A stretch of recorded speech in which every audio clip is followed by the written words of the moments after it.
everyone, and welcome to a Tuesday episode of Sequin Girly Creates. Today's episode is a bit of a non-sewing sort of question and answer, get to know me kind of episode.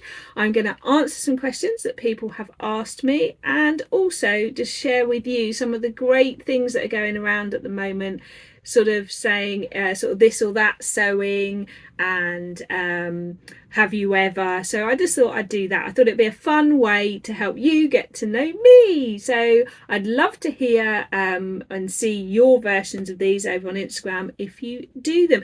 And if after seeing this you've got any other questions for me, pop them in the comments below and I'll do a second part in the new year. So first of all, welcome if you are an existing subscriber, and hello if you are new. Please don't forget to give me a like and a thumbs up. So I'm not going to use names on the questions, first of all because I got in a bit of a muddle and couldn't remember where I saw some of the questions but remembered them, and secondly because it just makes it a bit easier and that sort of thing. So question one was how did I come up with the name Sequin Girly Creates? Well, I have had the name Sequin Girly for a very long time, and I'm trying to think how long. So back at I would say we're looking at probably 20 years or so, and it started when I set up on Etsy all that time ago a shop to sell my handmade one-of-a-kind bags. I started life with fabric with textile art and things like that, and then I started making them onto bags. And oh, I've got one, let me go and get it. So the other day I was having a bit of a sort out and I found this. Now this piece here is missing, but I'll just bring it closer for you. That bit's not gone so well, and then there's that inside. Sorry, it's full of things I've been having a sort out. So this has beads stitched on it. This is called oh, it's like angel. It's like you iron it and then it all fuses together. So I started out making these were called A&T cards. They were like A6 or something. And I did felt making and things, which I've mentioned a bit before. And that's how I started my creative sort of online journey. And so I made an Etsy shop and had to come up with a name, and I came up with Sequin Girly. And I think the advice at the time, a bit like it is now, is make sure your email address matches your name of what it is you do. So I did that. So when I ended up 8 years ago creating an Instagram account, I used the same name because it kind of stuck by that point. And so when it was time to create my YouTube channel, I thought I don't just want to be Sequin Girly because it doesn't give enough of a clue to who I am. So I thought I would add the word creates on the end because people know me already as Sequin Girly, and it's clear that my channel is a creative channel where I'm creating things. So that's where the end part came. But it's kind of good that I had all the rest already in existence, and I didn't have to think much beyond that. So yes, I have had that initial part, the Sequin Girly, for I've just realised for more than 20 years now, I think. Over the time I have had people say, is that your porn name, Sequin Girly? No, it's not. I think it came out of the fact that when I was making the original textile art, I loved to put sequins and beads and things like that on there. So I just chose the word sequin because it was very much in my work. My work evolved, but it stuck with me, and I feel it very much is my identity, if that makes sense.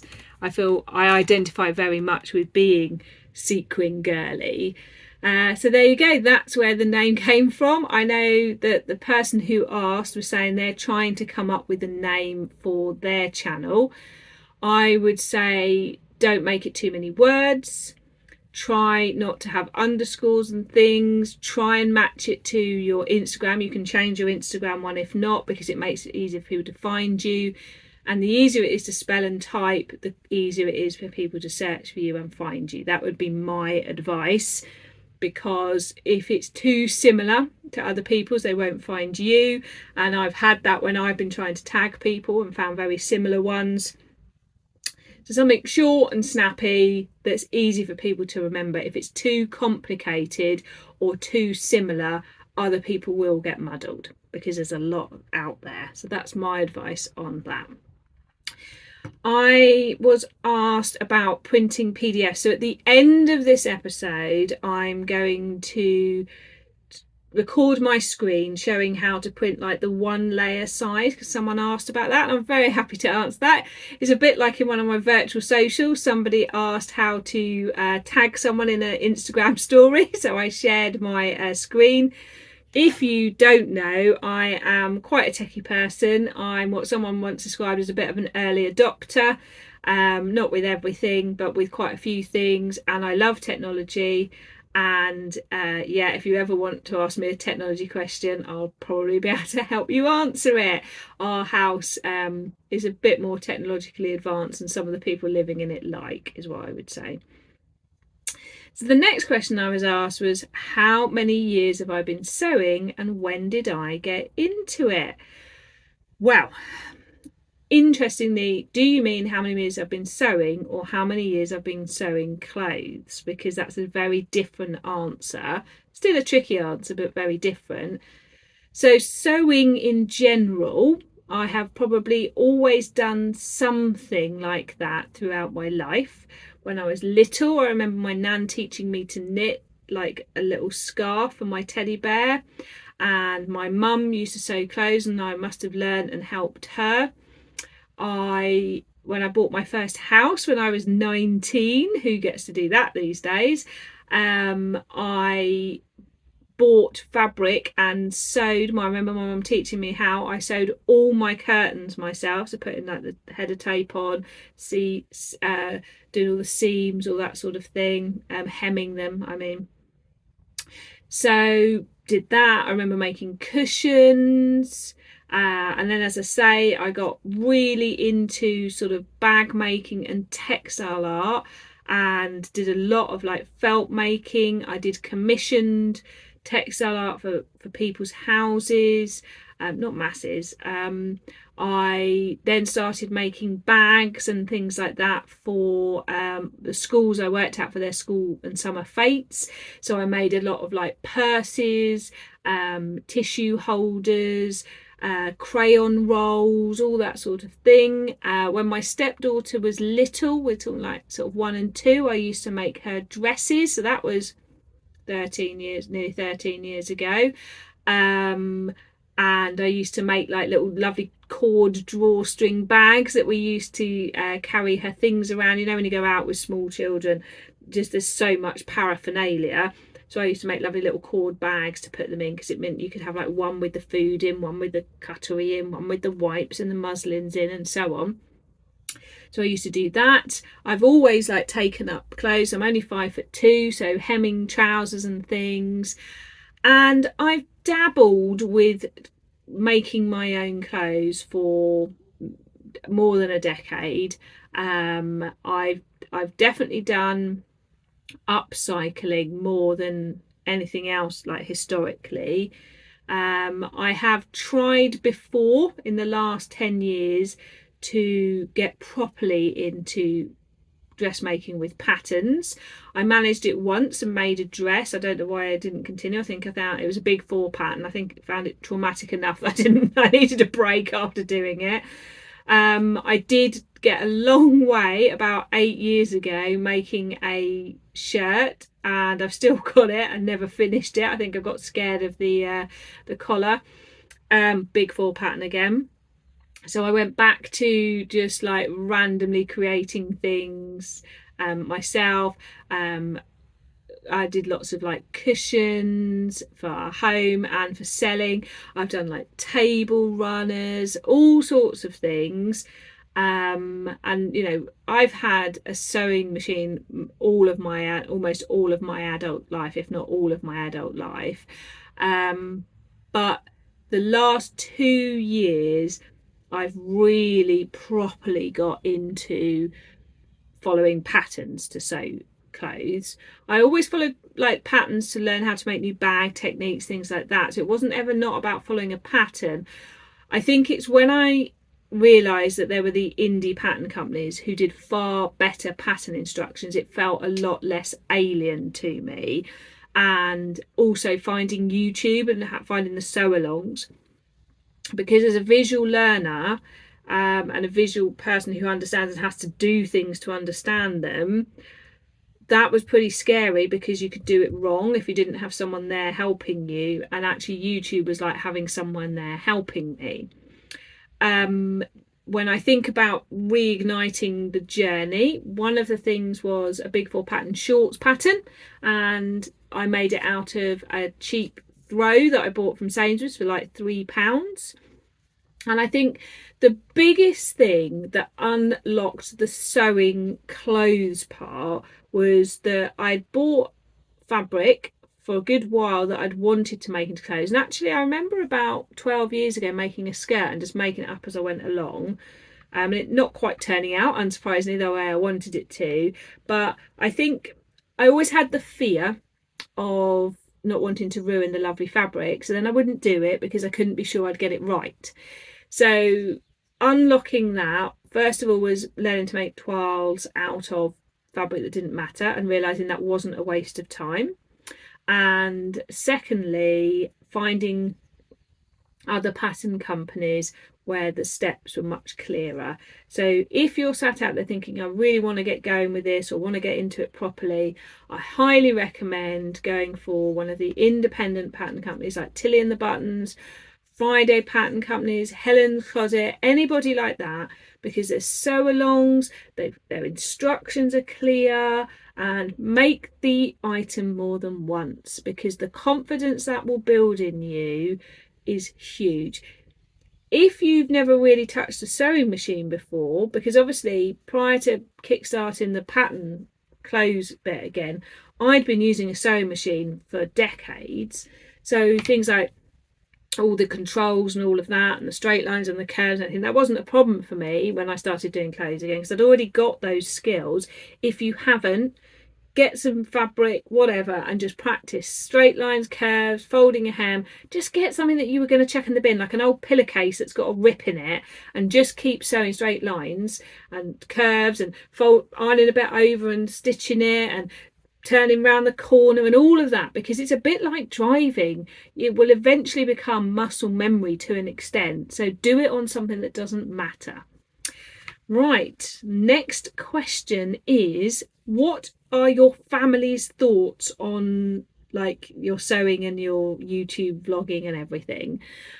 Well, first of all, I've always been a creative person, so the fact that I'm doing something creative is not a surprise. I am sometimes told, please don't get another creative hobby with more equipment. I've done like glass painting on like where it used to be on like OHP, and used to sell those. When I was 18, I used to make and sell jewellery. As I say, I've done felt making. I did an art degree with painting. I've done like cake decorating. I tried crochet. I will try again. It didn't work for me that go round. I've done resin jewellery making. I made like this amazing dragon's egg where I painted they're all drawing pins and painted them all with like nail varnish.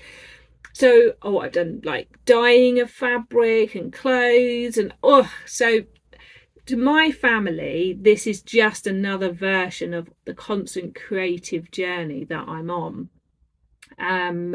That doesn't surprise them at all. It doesn't surprise my parents, because my mum has always sewn, my dad has always painted. I don't think they'd see themselves as creative people, but they are.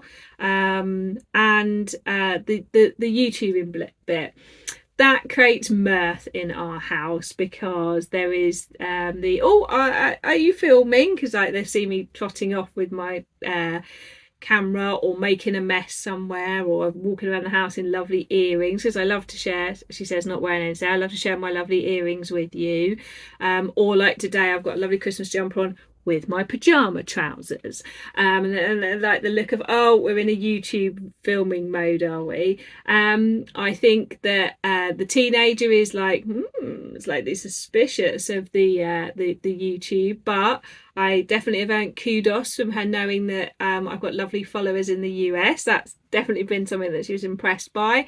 And also kudos for the fact that actually people are regularly watching what I do, and I'm not just talking to myself. So yes, there is that sort of wry smile. My other half actually the other day did say to me, are you proud of what you've managed to do? And that was really lovely that he asked me that, because he knows how much time and thought and effort I put into this. So they do see it as just another thing I'm doing, but at the same time there is that sort of like, they know it makes me happy, they know how much I enjoy it. But I do often get asked the question, what are you up to now, when I'm like starting the virtual socials or doing the virtual Christmas party? It's like, what are you doing? But he did say to the teenager the other day, Sam has replaced the busyness of her job with busyness that brings her joy. And that's very true, because as a head teacher, I wouldn't have had time to do this. And I love that I've got the time to do this and to be busy with joyful things. So he is correct on that. Most of like the extended family, I don't think even know that I do this. So I don't know what they would think. Be interested if any of you out there who are thinking of doing it, what you think your family would think, or what they've said, and or those of you that do it, what your family think. And the next question I've got is, do you wear all the clothes you make, and has your style changed?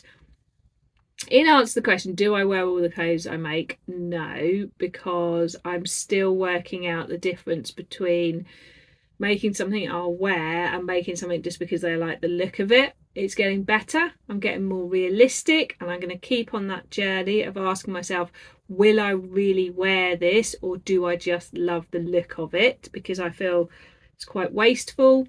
I don't wear some of the toiles because they are toiles, and I'm learning to get over that fact. But generally, I do try to wear what I have. One of my colleagues did say, have you got enough days in the week to wear all these dresses you're making?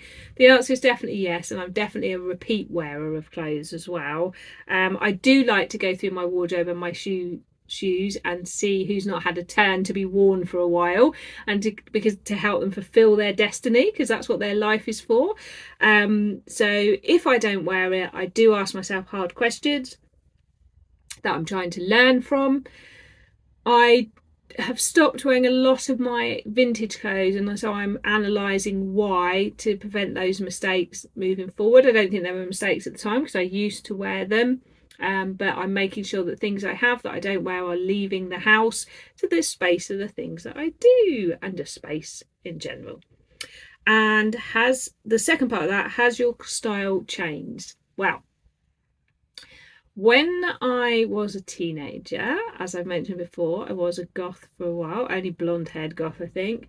Then I was into grunge, if anyone remembers grunge. And then I went through, when I first became a teacher, I was a bit of a just standard, like, homogenous, as I like to call it. Sorry if this offends anyone, but like next wardrobe, in that just like the skirt at the top, and it was all very sort of straightforward.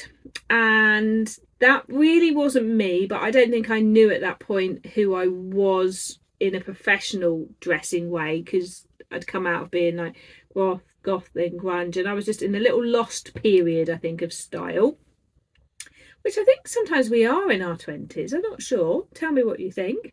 Then I started to evolve my style, and started really enjoying wearing dresses and things from like the 1950s, things like that, particularly the like replica clothing. Then I started buying more actual vintage, so then my wardrobe was a strong mix of dresses of replica and actual vintage dresses. Loving a shirt dress. Got a lot of vintage and repro shirt dresses, pencil dresses, pencil skirts. So really loving that look. Sometimes people call it a bit of a pin-up look, but I wouldn't have said what I was wearing for school was that, but you'd have seen me in that a lot. And then lots of colour, almost after the goth grunge era and the lost period. Colour, more and more colour. So, known as the colourful person. Someone once said they wanted to take the job at my school because they liked my vision, but they remembered my shoes. Like I've got purple shoes, red shoes, all sorts of shoes. And then when I started to sew, I was really attracted by being able to keep colour going. So I couldn't necessarily find like the colour skirt or dress I wanted, and that's what got me started.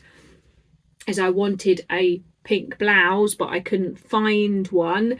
So then I started to enjoy the colour of fabric. So colour has been with me in my clothes for a good amount of time, and hence why the clothes that I sew are colourful. It's just allowing me to keep carrying through that joy of being bright and colourful. I'm sure my style will constantly continue to evolve. As I say, in my 20s and into my 30s a little bit, I hadn't quite worked it out. It took a while to work out as a grown-up how I wanted to dress, and once I started to work it out, I think things do evolve through fashion and style. But yeah, I think I now feel that I know what works for me and what suits me, and I keep trying things out, but I also know what I feel comfortable in. And also part of that is like embracing how your body changes as well, isn't it? So making sure that what I wear makes me feel good as well. I'm going to pop up on the screen now, Never Have I Ever. Now this has been done by, so I've got to lean in. I'm going to put their Instagram hashtag on the screen because it is Peppermint89, and they did a hashtag 12 days of Stitchmas. I'm just going to leave my glasses on for a minute, and I'd love to see your version if you haven't done it. So never have I ever. So not finished a project. I have for over 1 year. I'm going to put this on the screen here. I'll lean over here. Worked on a project in public. Yes, I have. Started a project before finishing the last. All the time. Multiple projects on the go. Bought materials and supplies because you couldn't find them in your stash. No, I've never done that. Made something for someone else. Yes, I have. Said I can make that. Yes, and oh my goodness, as a teenager it used to drive me mad when my mum used to say that. Spent 3 times as much to make it for yourself. Yes, but only because I refused to buy things in fast fashion like a t-shirt for £2 from Primark. Crafted instead of making dinner. Yes, I do have to watch myself that I don't get so engrossed I forget to get dressed, go to the toilet, have a drink. That's something I really have to watch. Altered a pattern. I do that all the time. Given up on a project was too difficult. Yes, sometimes you just got to walk away. And last of all, bought supplies for a project and didn't make it. Yes, but there's still time. Time is never up on those things. So next one coming up is, I'll pop it in here, crafting checklist. So things that I have done. If you've been listening, you'll know. Sewing, knitting, crocheting, embroidery. Not done cross stitch, but Christine's bought me a kit, so I will be trying. Painting, yes. Stained glass, yes. Pottery, I did that as part of my degree, didn't enjoy it. Drawing, yes. Scrapbooking, that era of scrapbooking was very popular, wasn't it? Woodwork, no, but my dad does it. Calligraphy, I said would like to do it, but I did a graphicacy course when I was at school, but I've never done the full-blown calligraphy, so I said like to try. Needle felting, yes. Jewellery making, yes. Hence the I'm a woman of many projects. And then on Instagram, I've shared recently on stories, I'll put it up here as well, how long I've been sewing, so 10 years plus. Creativity was what made me get started. Started with bags and curtains. My quick tip for you is check the finished measurements. And Christine, I call you to answer that. And last of all, oh, gone the wrong way there, is this one, Get to Know Me Sewist Edition. Sewing for me, I would love to sew more for others, but I just need to persuade others to ask me to sew for them. I still struggle with getting other people to ask me, so I keep sewing for me. Knits, not wovens. I love wovens too, but I love knits the most. Indie patterns over Big Four. I was choosing like over. It doesn't mean I don't do the other one, but I chose what I would rather. Colour, not neutral. Serged edges. I do not like French seams. I've done them on bags many times. I do not like them. I'll do them, but I don't like them. I can understand why people put them in, though. I do get that. And pattern repeater for sure. If you've not watched any of my other vlogs, go and have a visit. I love a repeating of a pattern. So hopefully that's been interesting for you to get to know me a bit more. I would love to get to know you a bit more, so tell me something about you down below, such as how long you've been sewing for. If you'd like to spend more time with me and other sewing people, there is a virtual sewing social coming up on the 5th of January. It's a virtual one. It's 4:30 to 8 p.m, something like that, UK time. So do come. We have great chats about things like that, like what's our favourite pattern, what pattern we recommend. We talk about random things too, so I'd love to see people there. Okay, so what I'm going to do is explain how to print a pattern that has layered capability with just the size layer or layers that you want. The first thing to do is make sure it doesn't open in an internet browser. We don't want that. So what you need to do is right click and choose to open it with Acrobat. It's really important to do that because then you know that you've got the full capabilities of Acrobat. If you don't have it, it's free. Make sure you update as well. If you haven't, there's no need to have a paid version. So once you are into the document, and you'll want the A4 print at home version. So here I'm using Orange Print at Home, and the icon you're looking for is like this, like layers of paper stacked on top of each other. If you can't find it, have a look around or search, use the help button, etc. But you want this, the layers button. So when I click on this, there you go, it tells me it's called layers. So here we go. That now shows me the layers that have been enabled within the PDF. So they've actually labelled in the logo, so I can take the logos and the labels off. There they go, put them back on because I don't want to lose those. But if you don't want just one size, let's say you want to grade out between two sizes, you can keep just those two sizes on and you can switch the other layers off. So now, if you look at my PDF, it's just got the two sizes I want. That's great because then you don't need to be being distracted by everything else. When you print, if we have a look, you can see there it is only the two single lines. Now I don't want that like that, so I'm just going to go to, I don't want custom, I want it actual size. And now you can see as I scroll through, you can see it's just the two lines that I want. So watch out when you're doing it. Or if you go to custom scale, make sure you choose 100% because you do not want it to be printing at any kind of like shrink to page or fit to page. Because watch what happens when I do this. That's changed it slightly. So you need to go to actual size or custom scale and make sure it's at 100%. But I've only got the two lines I want, and then you press print. So I'll just go through that again. So when you open a pattern, make sure you open it in Acrobat, Adobe Acrobat, not let it open in the browser version, because if you do that, you won't have all the options. Then make sure that you choose the layers button, and then you can click on and off. So here you can reset to initial visibility to have them all on, and you can then switch off the ones you don't want so that you can have on just the ones that you do. So I hope that's answered the question. There you go. If not, catch me soon, because in the Crimbo limbo bit between Christmas and New Year, I've got my sewing year review videos to take you through and to help you go through yours as well. See you soon.